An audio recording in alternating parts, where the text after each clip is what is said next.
Okay, so this is Blake, and I am going to start doing World of Tanks Blitz reviews and gameplay. This is my first tier 10, and it's pretty amazing. It's got lots of armor, very good cannon, and it's very mobile. See, it comes from the USA line.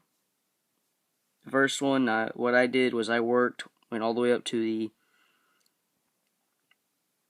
T40, and I made it up to the Jackson, but then I stopped because I did not want the T25AT, because in my opinion, I've seen how it works, and it sucks.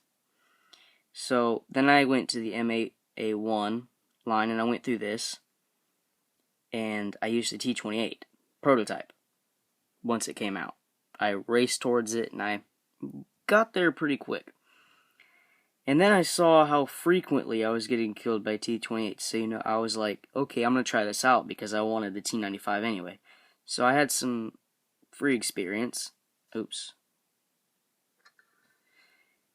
And I got the T28, and then I made it up to the T95, and then I got some birthday money. About $150. Yeah.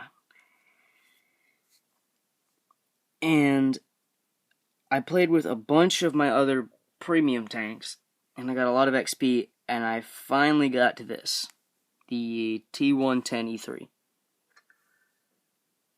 Now, as I said, it's got a lot of armor.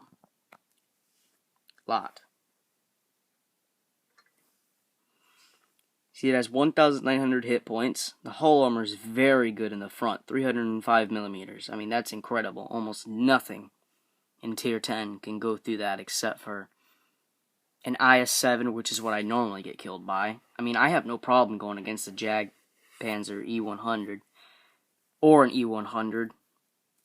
Either way, they both normally die to me. I'd say the biggest problem you'd have in this tank would be going against an IS-7 and can't remember what the name of that tank is. Probably the new one that came out, the Leopard 1. That'd probably be a big problem because it has the increased hit points of 1,850 and it's very fast. But other than that, you should be able to take them on. And I load 15 AP rounds. Sorry, my voice is kind of iffy. 15 AP rounds, 10 APCRs, 2 HE rounds in case, well, I want to finish off an enemy and I don't need to use up an AP or an APCR. Half the time I don't even need the APCR. That's for when I'm going against a E100. And I don't want to aim at those little soft spots on the side of his turret, because everybody forgets that the sides are flat, so you can easily pen them. Also, I run the multi-purpose kit, adrenaline, repair kit for my consumables, and then equipment, I run the gun rammer, the enhanced view sight, and the camouflage netting. And the line I'm going to work on soonest is the ST1. I got pretty much about everything for it. I'm not getting the engine or that because it's not really worth it. But I got all the way up to the M62 T2, and I only need about 200,000 more experience because he has to have a lot of gold. So I only need to do it with my premiums and everything. And we're on Memorial Weekend right now, so that's nice. It's 5 times XP boost for each tank, and I have 40 tanks that have elite status that I can transfer with their XP with my gold, so that's pretty fun. And then I will have my IS-4, and I will be doing a review on this, and my next video will be gameplay on the T110E3 as soon as I can find something to hold up my iPod, because I don't have anything that can really video it besides this. Well, that's all for now. I definitely recommend you get this tank if you're close to it. It's definitely worth it. I mean, T95, kind of iffy. You either come in too late to do any damage or destroy anybody, or you get surrounded, or you either destroy everybody. But this tank is different. It's got the more mobility.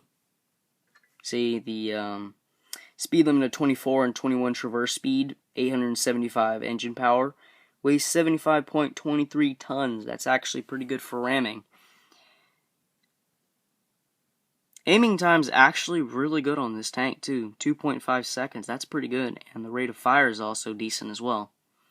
View range is really good. I like to snipe a lot in this tank, even though most of the time I go front lines and just take a lot of damage for my team. And right here, if you're wondering where to hit this thing, hit it right here. That lower plate. That lower plate, you will die instantly. Don't go anywhere around the gun. That's the mantle. That thing's got like 600 millimeters of armor there. And if you got APCR on any gun with over 300 millimeters, the outer sides of that shell ring, the outer sides, like outside that gun mantle, are susceptible to fire. And if you're from the side, about once past that angle, you'll start taking damage from any gun. And if you run into a T110E3 behind, just use an HE shell. You'll do more damage, and you will always penetrate it, because there's only 38 millimeters of armor back there. And I really enjoy this tank. I'm actually pretty good with it. Look at my service record real quick. I haven't done too many battles with it, but I've done good enough. I've done about 86 battles and gotten 125 kills. I'd say that's pretty good. Got a 61% win rate. Decent in my opinion. Even though the tank I've done pretty much the most battles with is my IS-6. Love that tank. Very good. E3 is definitely my favorite tank right now, for the meantime. I suggest getting this if you're a long-range sniper, or if you like to be up on the front lines. You may not want to use this in medium ranges, because that is where it can become very, very susceptible from like long-range fire from other enemies that are like across somewhere. Because normally guys in this game that I've noticed, they like to go in cover when they're on the front lines. So you might want to do that too, because when you're facing them head on, you're in the cover too, basically. So you won't get shot by those other guys. That's normally my strategy. I like to stay in as much cover as I can in this tank. That's all for now. Hope you enjoyed the E3. I'm out.